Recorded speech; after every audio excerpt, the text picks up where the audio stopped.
তো বন্ধুরা কেমন আছো সবাই? আশা করি তোমরা সবাই খুব ভালো আছো। এই যে সেই বান্ধবীর বাড়ির থেকে আজকে চলে যাচ্ছি। মনটা ভীষণ খারাপ, বান্ধবীরও খুব খারাপ আর আমারও খুব খারাপ।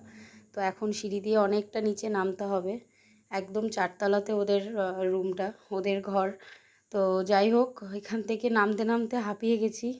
তো সেখান থেকে বেরিয়ে আমি, বাবান আর বাবানের বাবা আর আমার ওই জামাইবাবু আমাদেরকে ছাড়তে যাচ্ছিলো বাস স্ট্যান্ডে। সেখান থেকে বাস ধরে আমরা যাব যেখানে আমার দাদু আছে। বলেছিলাম আমার দাদুর শরীরটা খারাপ, আমার এক দিদির বাড়িতে রয়েছে, সেখান থেকেই দাদুকে ডক্টর দেখানো হচ্ছে। তো আমরা যাব সেই জায়গাটার নাম হচ্ছে রুবি। আর এখানে এই যে দুই ভাই, দুই ভাইকে ছেড়ে থাকবে, মানে এতদিন এই কটা দিন ভালোই মজা করেছে, দুই ভাইকে ছাড়তে চাইছে না। তো ওরা দুজন একসাথে হাত ধরে যাচ্ছে, ওদেরও মনটা খুব খারাপ। তো তারপরে আমরা বাস স্ট্যান্ডে দাঁড়িয়ে আছি আর এখানে বাবান বায়না করছে, বাবান কোল্ড ড্রিঙ্কস খাবে, কেক খাবে। তো বাবানকে কিছু খাবার কিনে দেওয়া হলো। তো তারপরে সেখান থেকেই আমাদের ও খাবার খেতে খেতেই আমাদের বাস চলে আসে, আমরা বাসে চেপে পড়ি। আর এখন যাব হচ্ছে আমরা রুবিতে গিয়ে নামবো, ওখান থেকে যাব আমরা আনন্দপুর।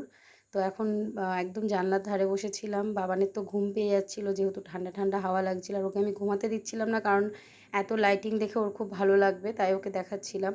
তো রাস্তাগুলো দেখাচ্ছিলাম যে এটা এই জায়গা। তো যাই হোক, এখন আমরা মোটামুটি রুবির কাছাকাছি চলেই এসেছি, আর বেশিক্ষণ নেই, ভীষণ টায়ার্ড লাগছিল। গরমটাও খুব আছে, যার জন্য ভীষণ গরম লাগছিল। বাসের মধ্যে অনেক ভিড় ছিল, তো ওই জন্য ভীষণ কষ্ট হচ্ছিল।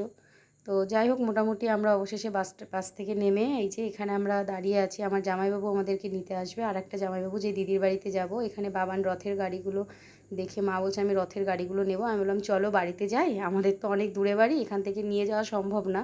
তো যাই হোক, এখানে রথের গাড়িগুলো ধরে ও টানাটানি করছিল, ওর ভীষণ ভালো লাগছিল।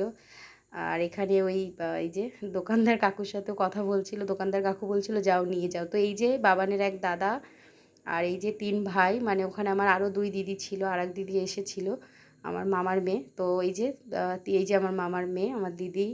আর ওই যে আমার দাদু বসে আছে। আমার দাদুর শরীরটা খুবই খারাপ, দাদুকেই দেখতে আসা বিশেষ করে। এটা আমার এই দিদির হাজব্যান্ড, আমার জামাইবাবু। তো এখানে মোটামুটি ওরা ৩ ভাই এক জায়গাতে হয়ে ভীষণ আনন্দ করেছে।